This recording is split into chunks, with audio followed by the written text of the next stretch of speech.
Hey everybody, it's Aaron. Welcome back to the channel. It's been a hot minute and I think we have one more last video before the end of the week, and this one here will cover 10 deck lists from the top 16 at the recently concluded Malaysia Regional League, which was just last weekend. And if you are keen to go and check out the winner's interview with the champion Rinesh John, you should go and check it out on the YouTube channel right now. It's live, it's up. Rinesh goes through the deck that he played, his experience, his matchups, all of that in very keen detail. So definitely go check that out. Now, speaking of Rinesh, his deck is the one that we're featuring first right now on this video. This is the Charizard Arceus Pidgeot list that went undefeated at Regional League in Malaysia just last weekend. And I won't go through too much about the list because you should really check out the video. We went through very well every intricate detail of the deck that essentially took home the entire championship for Rinesh. But this is his list. This is the one that we're featuring first right now. It runs pretty much the Charizard EX from Obsidian Flames, runs Arceus V-Star as your setup engine, runs a Pidgeot EX, which allows you to use quick search ability to get cards out of your deck. And the cool part about the list, I have to say, is inclusion of Entei from Obsidian Flames as well as Charizard EX from 151. Again, not going to go through too much about this list. Do check out the video if you want to know more about the winning deck list from Malaysia Regionals. Now that said, we still have a couple more Charizard lists. So for all those of you Charizard fans, we have two more lists to feature onto this channel. The next one is from Wilson Chin, who placed in the top 4. Once again, another Charizard Arceus Pidgeot variant, I want to say. And he does also include the Entei here at the bottom. But now you realize no Charizard EX 151. So he's chosen not to play the 151 version of Charizard. Plays a Jack here for multiple evolution searches. And in contrast to Rinesh, instead of having Lost City, Wilson has gone through the Artazon route, favoring consistency. And in the best of one environment, you just have to favor consistency, right? That's just what it is, So other than that, I do see 3 Chorus Experiment here, which gets you that extra dig into your deck to get the evolution pieces you need. He does also play 1 choice belt as well as a vitality band, so 2 different damage modifiers in the list. So overall, I think to me it's a preference call. If you feel like you really want to start off strong, you do play that Charizard EX. That's one of the things that you could to use early on in the game to hit those higher damage ceilings rather than the Obsidian Flames Charizard EX. But then again, it's a preference call, and Wilson definitely did really well all the way to top 4 with Charizard. Now, the next Charizard list we have is from Chan Honfi, who finished in the top 16. So once again, another well-performing Charizard list. And this one here, the first thing that I particularly noticed is that yes, once again, 1 choice belt, 1 vitality band. These players really know that they want to have both of these damage modifiers. And instead of Lost City, Artazon, and instead of Magma Basin, Mesa Goza. So a different flavor altogether compared to what Rinesh has had, but still a 2-1 split of stadiums, which I can see why. I can see why Mesa Goza here works out pretty well. Again, preference call. You just want to be able to bump past the peak, so you pick the stadiums really mainly to do that. I personally feel Lost City is one of the best stadiums you can play in the Charizard list because you're going to go after those Sableyes very early and making sure that a Lost Zone deck will not be able to recycle those Sableyes. Lost City comes into play in that regard. Now, one thing I do want to say in Honfi's list that I really, really like, 4 bosses orders. That is crazy number of gusting options. I guess he just really prefers to go after the right prizes within the matchup, and he did pretty well. He was all the way to top 16, right? So those are the 3 Charizard lists. I think one thing to reflect on is that no Arven's Charizard in the top 16 here in the Malaysia Regional League. Perhaps it's something that you could take away from. My personal opinion is that the Arven's Charizard is better suited for a best of 3 environment. I play the Arven's Charizard. It's a hit or miss sometimes, especially when you're starting starting first and you do have that Arven, you just can't play for the Battle VIP pass. So these players here have chosen to go with the Arceus variant, which makes a lot of sense. And as an Arceus V-Star player in multiple different decks, and this being the first event that I did not play Arceus, it's coming back to bite me, and I'm pretty sold on the fact that Arceus V-Star does belong in this deck, at least in a best of one environment, right? So there you have it, 3 Charizard Pidgeot Arceus lists for you to really get into it. Get any of these decks, I'll put the deck links, for easy copy paste in the description later on. So go ahead and do that. Now, moving on to before that, I want to do a call out specifically to those of you who watched the video, capturing my top 5 picks for Regional League. Guess what was the number 1 deck in that list? It was Charizard. Now, I did have the Arven's Charizard variant in that video, but needless to say, it's still Charizard, and Charizard did, come up with a very strong showing here in Malaysia Regional League. Now on to number 2, and you'll be surprised. Well, you shouldn't be, because this is Southeast Asia, and Southeast Asia loves its Mew VMAX, and this is the list piloted by David Lee. Fusion Mew, okay, Fusion Mew with Boxer Disaster, alright, with your typical Cramomatic and all that, with Path to the Peak, with Double Turbo. No grabber, surprisingly, in this list, which I thought would be an auto-include in Fusion Mew.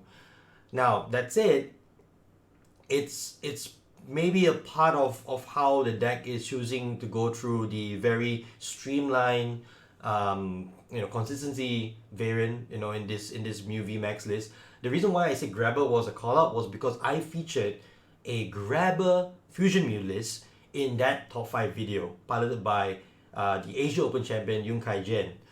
Now, that was for an online event. I thought it was great. I featured it in the list. But then again, it's still Mew, and Mew had a really strong showing in Malaysia Regional League. 2 Mew VMAX decks in top 16. It was ranked second best, among all the decks that were available. I believe second best, in the grand scheme of things. And David showing that Mew is still great. Mew is still good. And especially if you don't respect Mew, Mew will come back and haunt you. I think this is a cookie cutter list. This is a very consistent list overall.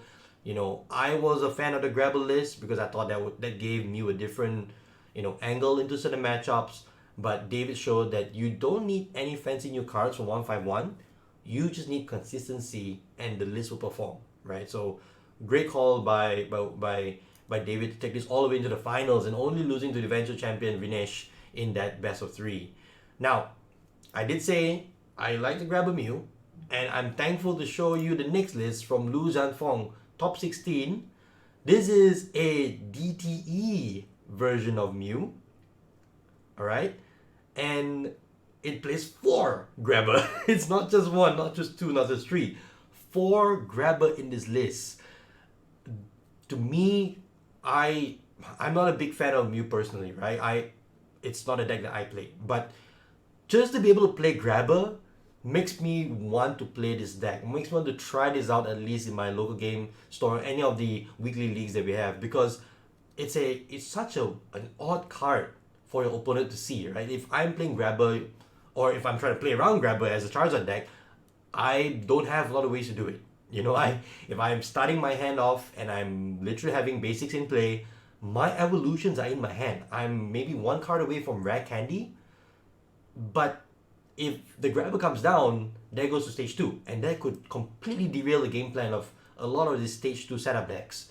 So Lu Zhanfong taking DTE grabber Mew, or grabber DTE Mew, whichever you want to call it, into top 16, and I'm sure, after this weekend showing for Mew, folks are now going to respect that Mew has not gone anywhere, right? It's still rampant anywhere you go. It's still being played at local game stores. I specifically called it out in that video. Once again, if you don't respect Mew, Mew will come and haunt you. And truly, it did. It had a brilliant showing at Regional League. So don't throw away that Mew V. Keep it in your back pocket. You never know, it might come in handy in one of your next events. Now, shifting gears into what a lot of people thought was one of the best decks going into this format, right? Lost Zone Giratina. And I want to first feature Aaron Kang's list. He finished in the top 8. And his version of Lost Zone Giratina here, without water energy, so no Radiant Greninja shenanigans, The call that Aaron made here was consistency beyond belief. Look at the list, you know this list is as consistent as it can be, right? Everything here just speaks that I want to just get into a game plan of using Giratina to knock out big beefy Pokemon, and then I'm able to weave across all the little setup decks using my Sableye, my Cramorant. Now he also did include the Mew EX here, which is awesome in the mirror, awesome in a lot of different matchups, obviously, but also the Snorlax. So Snorlax coming in here as a beefy attacker, you know, it's not something that you could just use a Cramorant to knock out, or even a Radiant Greninja for that matter. So it does do some work here. No One Energy is a preference call, I think. You know, personally, I really value the ability to use the Moonlight Shuriken from my Radiant Greninja. But for Aaron, it didn't matter, right? Into the top 8, being able to stick a Path of the Peak down against so many of these decks, you know, including Charizard, can be a game-changing moment. I'll be the first to admit that, you know, playing Charizard at Malaysia Regional League, even though it was a good meta call, personally, it's still very susceptible to Path of the Peak. And in this list here, running 3, slightly higher than usual now. We usually see 2 in Lawson Giratina, now we're seeing 3. I think did Aaron pretty well, and he finished in the top 8. So shout out to him, you know, awesome player, great player, and really showing that the deck essentially has still a lot of legs attached to it, even though people have said it fell off a bit, but no, it's still doing strong. 3 lists, by the way, in the Malaysia Regional League top 16 for Lawson Giratina. So moving on to the next one, piloted by Jared Chan. Now this is an interesting one. So instead of Water Energy, let's play Lightning Energy. And why? Luxray, right? Luxray here with the ability, I think it's called Swelling Flash. It allows you to play Luxray down onto your bench, and without having a stage 1 or even a basic to worry about. That is an amazing Pokemon to have, especially because its attack is able to one-shot Lugias, one-shot Pidgeots in a pinch. So we've seen this Luxray appear in a few other lists. I think we've seen it appear in some Mew lists. It's appeared in Gardevoir lists. And now it's finding its way into a Lost Zone variant. You know, make sure you have at least one of these cards, one of these Luxrays in your back pocket, because it can fit into anywhere. So shout out to Jared for thinking innovatively, you know, especially because we foresaw a lot of Pidgeot from these Arceus decks. Charizard decks, I mean. We also foresaw Lugia to not really disappear, even though I didn't include it in my top 5. It was my 6th deck on that video. So Luxray coming in clutch. We still see the Snorlax, we still see Radiant Greninja, obviously Sableye, Cramorant, the whole works, right? Now, one other card that you may want to be really keen on trying out in Lost Zone variants, Cross Switcher in this list. So not only is Jared playing the full suite of 4 Jet Energy, still has 2 Escape Ropes, still has 2 Switch cards, but having the 4 Cross Switcher here gives him another dimension in terms of gusting, right? Especially because there's only 1 Boss Order in this list. So I personally have not tried Cross Switcher in Lost Zone Giratina, but if Jared's performance and anything to go by, you should try it. I think it's worth trying out, especially as it took him all the way to top 8 as well with Aaron Kang, right? So these 2 Lost Zone Giratina lists doing really well, going all the way to top 8. We still have one more. And that is Brian Gakey's Lost Zone Giratina. Now, we finally see a variant that brings back Water Energy so that Radiant Greninja can use Moonlight Shuriken. We still see the 2 Path of the Peak. That's pretty standard so far from what we have seen. Even though if you go back to Aaron Kang's link, there was 3, you know. Again, I think overall the deck is just really streamlined. And for the Malaysian metagame, it was a pretty good call, right? 3 Lost Zone Giratinas in top 16. All 3 of them having a different flavor. So it could be that these 3 decks got into top 16, top 8 in a different manner.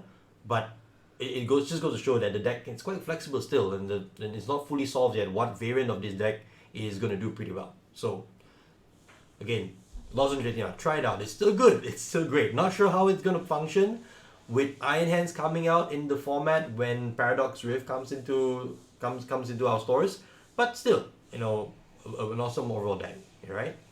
So we are now down to the final 2 lists. We have gone through 8 deck lists so far, and the last 2 I'm sure you've been waiting for, right? we have Yong Kai Jian, the Asian Open defending champion, not piloting Mew, which has been his flavor for a very long time. He's brought Chen Pao Baxcalibur, and not your typical one. It runs Rotom V as a setup card. It's, from what I recall, based on memory alone, I believe this was a card that was piloted, the variant of this deck that was piloted in Taiwan at a recent event. But Rotom V allowing you to draw 3 cards and then your turn ends is one of the reasons why this variant of Chen Pao Baxcalibur stands out, right? We have seen some versions playing Palkia. We see some versions just playing Chen Pao and Palkia without the Baxcalibur even.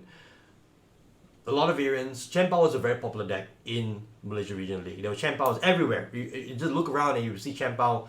And the very fact that only one made it into top 16 was actually a bit surprising. I had it as the 5th deck on my list of 5. The 4th one being actually Gardevoir, which we did see in top 16, but we don't have a list for at this stage. We may have a list in the future. We might do a video on that specifically. It's a bit surprising for me that Chen Pao did not do as well as I'd hoped he would. But then again, it just could be the fact that it's still a pretty bricky deck. Like, it has slow starts, and there are just a lot of decks in the format that can capitalize on a slow start, right? At least in the Malaysia Regional League context, there were a lot of Lost Zone variants running around, and if you were to have a really slow start against Lost Zone variants, they would just eat you up. Like, your Frigibacks are essentially just food for many of these much faster decks, right? But again, credit to Yong Kai Jian for switching gears, moving from Mew, which is a tried and tested deck in his hands, into Chen Pao and doing pretty well with it. He finished in the 2nd seed going into day 2, and unfortunately crashed out at top 16. But then still an amazing run for Kai Jian with Chen Pao, right? Now, the final deck that we're going to feature today is something that on the day of day 1 itself, when I went online and I just posted, randomly in some chats, hey, this deck appeared at Regional League and it finished in the top 16 on day 1, I immediately got messages and comments about it. And that deck is Blastoise Palkia. You heard that right. Blastoise EX and Palkia V-Star, piloted by my good friend Alex Chi, who had an amazing 5-0 start and just managed to get into top 16 at the final slot at 16th place. Now, he did go down to eventual champion Rinesh John in his first match in the knockout brackets. That's just something that happens. But to go all the way in and get into day 2, that is an achievement in itself, right? The surprise factor of seeing a Blastoise EX cannot be understated. So, what does it plan to do? It's just pretty much a Palkia V-Star deck with Pidgeot as a support cast, being able to hit for a lot of damage for just 2 energy, thanks to the fact that the format is just maximizing bench space at this point.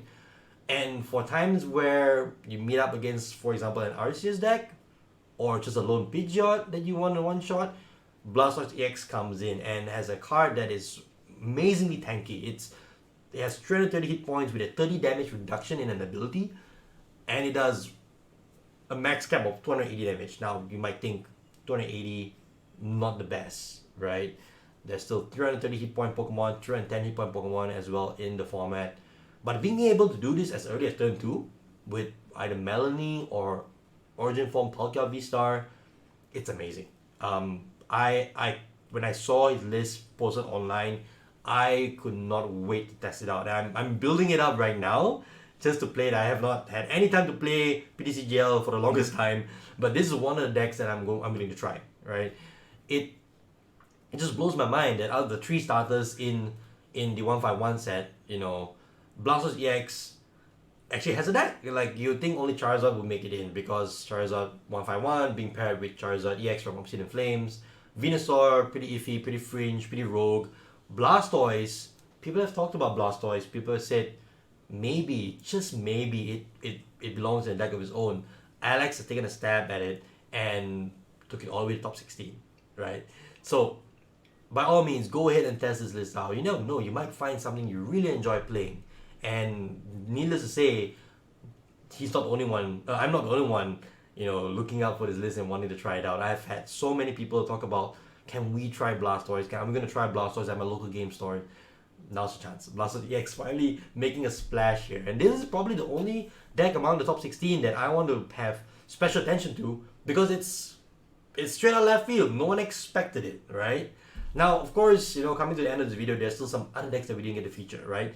We didn't get to feature Miraidon. We actually placed in top 4. We'll try and get a list and see how it goes.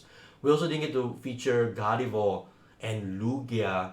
Both decks actually featuring only in top 16, not going any further than that, right? So the meta game, very revolved around Charizard, very revolved around Lozon, Giratina, and Mew, but still, there is variety in Malaysia. There's still variety among the top players here who are choosing different decks to get them in the top 16.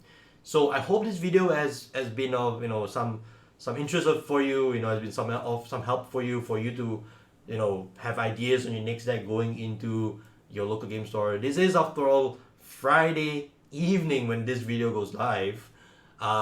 It's before the weekend. It's before most of your local game store leagues are up. It's also before a host of events. I believe there's a couple of regionals coming up in the next couple of weeks. Maybe, just maybe, if you're not 100% certain on what decks to bring, pick one from this list, right? These are all decks that have been proven to do well, in a best of one environment, I remind you, here in Malaysia, which is very hit or miss. It really rewards consistency, in this region, when we are playing a best of one day 1 and a best of 3 day 2 with the same list. So you can't change your list between those 2 days, even though they are different, rounds, essentially, round formats. So once again, congratulations to all the players who did really well at top 16. A shout out to especially the 10 players that we get to feature in today's list, their list essentially in this video. And let's see if we can get the list of the other players as well. Who knows, we might be able to get some extra information, and there'll be another video coming for you, in the next couple of days. Who knows that? This is Aaron. It's been a great pleasure having you on board for this, top 10 list video of the top 16, and I'll catch you next time. See ya!